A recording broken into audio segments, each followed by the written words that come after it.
So hey guys, welcome to my channel below. সবাইকে জানাচ্ছি শুভ মহাশিবরাত্রি অনেক অনেক শুভেচ্ছা। আর আজকে হচ্ছে 7টার সময় মন্দিরে জোরে প্রোগ্রাম, কিন্তু আমি যে ঘরেরটা করবো, ঘরেরটা অলরেডি করে এসেছি।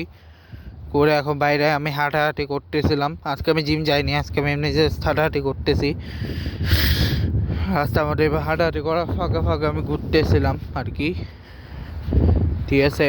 আর প্রবাবলি আজকে রাতে বৃষ্টি পড়ার কথা, বিকজ শিবরাত্রিতে বৃষ্টি পড়ার চান্স বেশি থাকে। আর আগামীকাল হচ্ছে প্রেসিডেন্ট ডে, মানে আগামীকাল হচ্ছে প্রেসিডেন্ট ডে আর কি।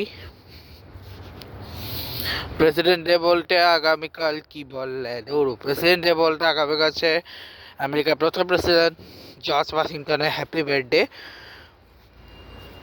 আর বাইরে এখনও ঠান্ডা আছে, প্রচুর ঠান্ডা আছে। সো যদি ইয়ে না থাকে তাহলে হয়তো বরফও কম থাকবে, এরকম হইতে পারে। এখন জানি না কতটা কি আছে না আছে, বাট আপাততর জন্য বেসিক্যালি আমরা এই মুহূর্তে হাঁটাহাঁটি করতেছি আর কি।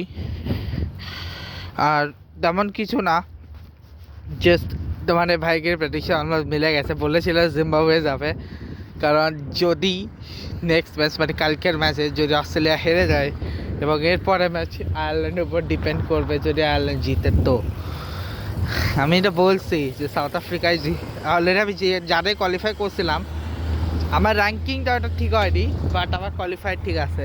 আমি যাকে যে ম্যাচে যে জিতবে বলছে সেই ম্যাচে সেই জিতছে, ঠিক আছে।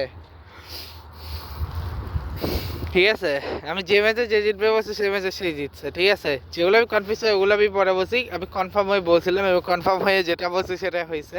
এখন কালকেরটা হচ্ছে সব থেকে বড় টুইস্ট, যে কালকে ম্যাচ কে জিতবে, অস্ট্রেলিয়া না শ্রীলঙ্কা। যদি অস্ট্রেলিয়া জিতে তাহলে অস্ট্রেলিয়া যাবে, আর যদি তাহলে তো আমার প্রেডিকশন রং হয়ে যাবে। বাট আমার প্রেডিকশন হচ্ছে শ্রীলঙ্কা জিতবে ওই ম্যাচটা, যেটা আমি বলেইছিলাম যে ওই ম্যাচটা শ্রীলঙ্কা জিতবে। যদি শ্রীলঙ্কা জিতে আর কি, ডিপেন্ডস অন কতটা ভালো গেলে শ্রীলঙ্কা আর নিশাঙ্কার উপর ডিপেন্ড করবে। আর আমি শ্রীলঙ্কাকে সাপোর্ট, ভাই আমি বেসিক্যালি সত্যি কথা বলতেছি, আমি যারা চ্যাম্পিয়ন আমার সব থেকে বেশি আমি সাপোর্ট দিচ্ছি আমার ওয়েস্ট ইন্ডিজ এবং শ্রীলঙ্কাকে, বিকজ ইন্ডিয়াতে এই দুজন গতবারও ভালো গেছিল, আর 2012-16-তে 2012। আর ইংল্যান্ড একই গ্রুপে ছিল গতবারও, তারা ইয়ের সাথে একই গ্রুপে ছিল এবং সেখান থেকেও চ্যাম্পিয়ন হয়েছিল। এবার একই গ্রুপে আছে, অর্থাৎ এখান থেকেও চ্যাম্পিয়ন হওয়ার চান্স আছে। দেখা যাক কী হয় না হয়। আপাতত এই ব্লগটা এখানে শেষ করছি, দেখা হবে তোমার সাথে নেক্সট ব্লগে, কালকে ব্লগে। Good bye guys, sleep tight and good night.